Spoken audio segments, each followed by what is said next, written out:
Listen, call me naive, but did you know that sometimes elected politicians have a secret double life we never know about? It is shocking, I know.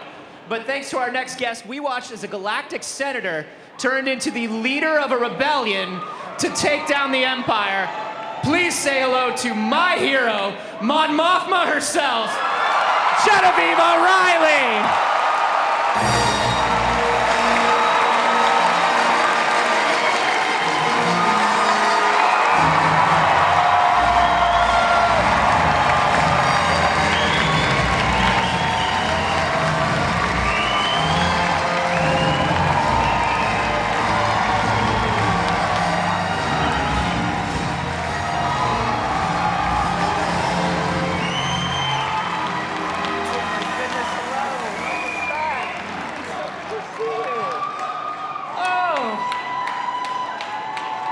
Oh, my stars, Genevieve. Thank you for coming back. It is wonderful to see you. Oh, it's so lovely to be here. Thank you for being so kind.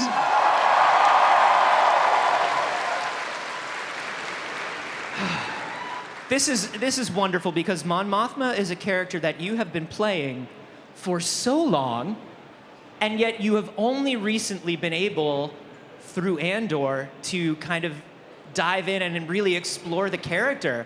How's it been playing this character for decades? I mean, I feel extraordinarily fortunate to have had the opportunity to play her at different times in her life and at different times in my life. I think you're right. This is a different experience because of Tony Gilroy's writing, because of the space he's given to explore her as a senator, as a wife, as a mother, to look at her as a woman. Yeah, and it's been so wonderful to watch the way Tony's scripts and also the way everybody has been playing the show of playing against what we know and our expectations. And you've really taken advantage of the fact that we haven't seen a lot of Mon Mothma in the past. And so we have this very specific view of what a perfect and wonderful leader she is and how idealistic and all of this.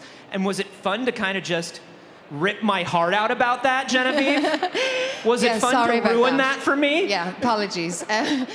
But I guess I always felt that she was in every iteration, including when Caroline Blakeston first originated her in Return of the Jedi, she was a bit of a pillar.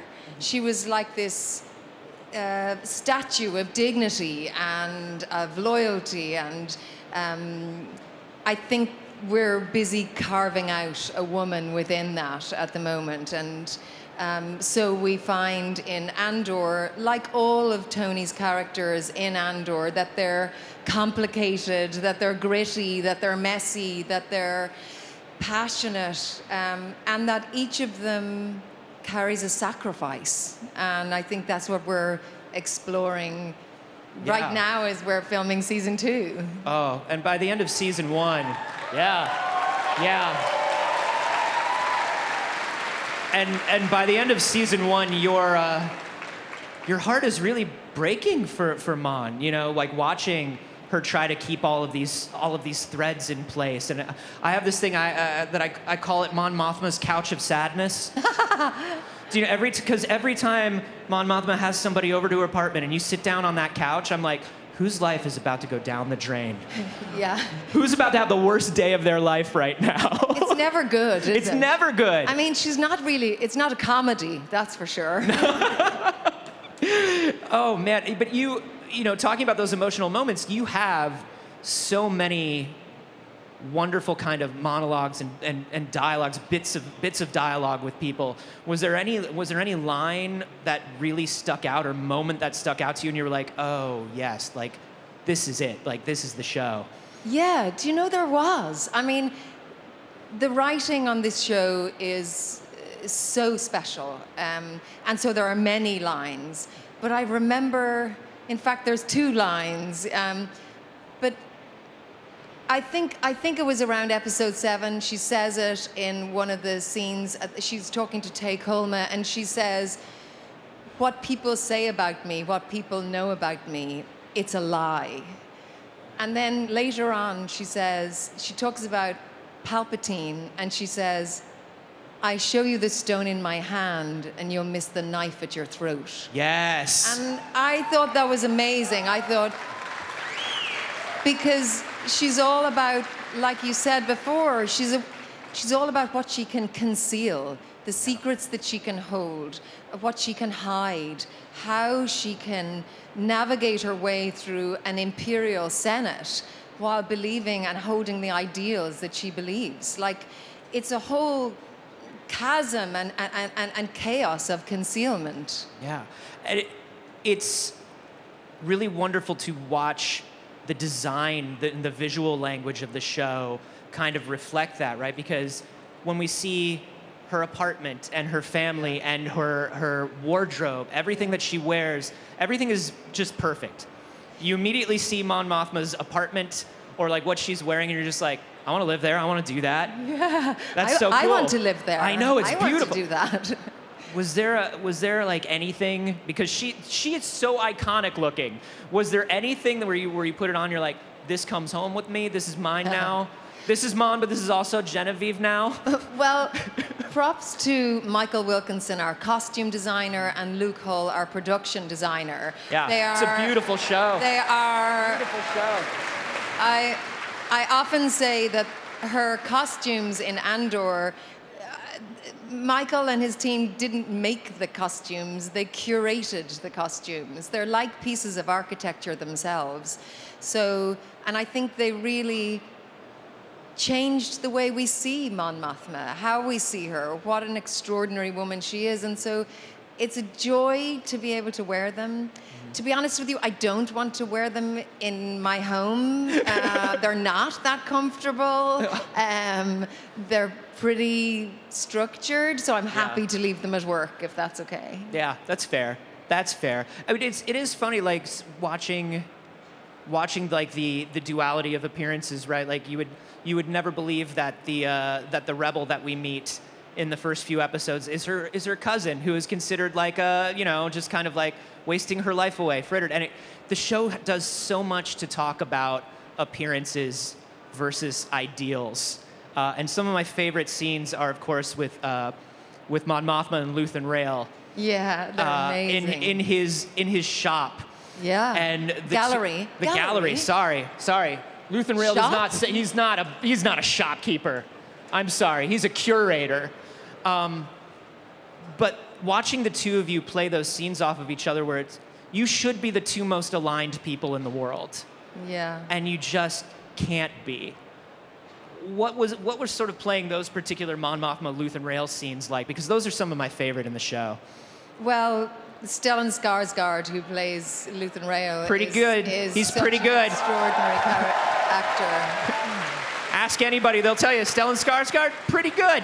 I mean, and it was such a treat for me to get to work with Stellan, to get to play together, and we were kind of like kids in a candy shop.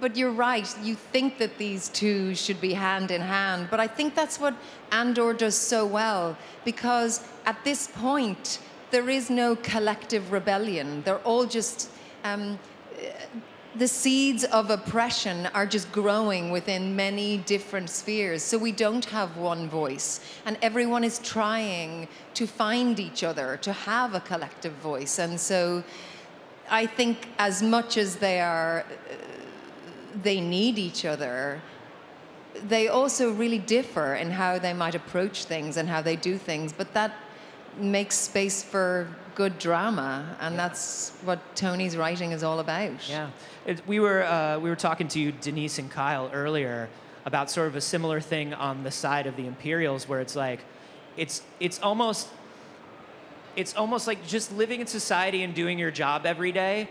You get turned off to like the effect of what you do and how that affects society, and just sort of like, if you're an Imperial officer, you're probably working in a cubicle. If you're Mon Mothma, you're probably going to meetings all day. And it's like, it's been wild to watch that sort of been brought to Star Wars, that sort of character tone, that sort of thing where it's like, no, this could be everybody. I think that's what Andor is one of the many beautiful things about this piece and about being part of this piece is that Tony Gilroy and our writers and our creators are using the genre of science fiction, but what they're really doing is holding up a mirror to us and our humanity. Yeah. And Yes. so it speaks to all of us, and it's very prescient. Yeah.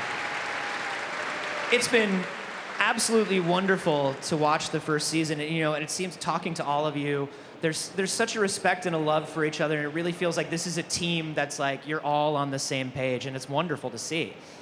Yeah, it's an extraordinary group of people. Everybody working at the height of their craft and of our profession. The writers, the artists, the set decorators, the props makers, the creatures. I was working with Derek, who works, you will all know him, he does so many of the creatures, and I was, just the joy to get to work with these people who are at the height of their own profession. Yes. And for us all to get to share in it together.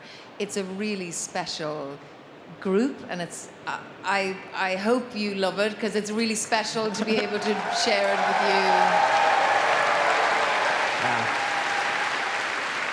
I think it is so wonderful. It is such a unique thing within Star Wars. It has its own voice, but it does feel extremely Star Wars, and you've all been doing such a wonderful job with it. Is there anything you can tell us about season 2 or things to look forward to? I mean, I can't wait for you to see season 2. I mean, we're in the middle of it. We're filming it right now. We were working, today's what? What day is it today? Friday? It's Friday. So we're working till yesterday. We start back on Monday. We're really waist deep in it. Season 1 sets everybody up. You have these almost parallel stories. Obviously, in season 2, we jump forward a year every 3 episodes. So it drives, it has a focus, it has a laser, it is more dangerous, more passionate, more emotional, and more thrilling, if that's even possible. And it's going to be a really exciting piece of work. Oh my. Well, we are so looking forward to it. And we are so looking forward to seeing more of you as Mon Mothma. Genuinely one of my favorite characters in Star Wars. So wonderful. Thank you for joining us, Genevieve. Thank you, and thank you all so much. Genevieve O'Reilly, everybody. Mon Mothma.